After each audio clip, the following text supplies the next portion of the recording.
செய்திருக்கிறார். ஹல்லேலூயா. இன்றைக்கு இந்த வார்த்தை கேட்டுக்கொண்டு அன்பு சகோதரியே, தேவனுடைய வார்த்தை நிறைய கேளுங்க. ஆமென். தேவனுடைய வார்த்தை நிறைய படிங்க.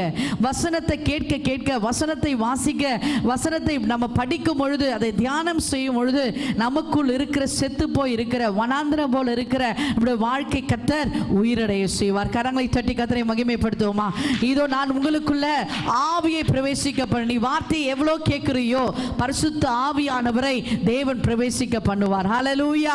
அந்த ஆவியான உனக்குள்ள வரும் பொழுது நிச்சயமாய் எல்லா செத்து போன உன் வாழ்க்கை, அல்லது கடன் பிரச்சனையில் இருக்கிற உன் வாழ்க்கை, இல்லை கட்ட முடியாத வீடு, அல்லது பிள்ளைகளுடைய எதிர்காலம் எல்லாமே உயிரடைய செய்யும். ஆமே.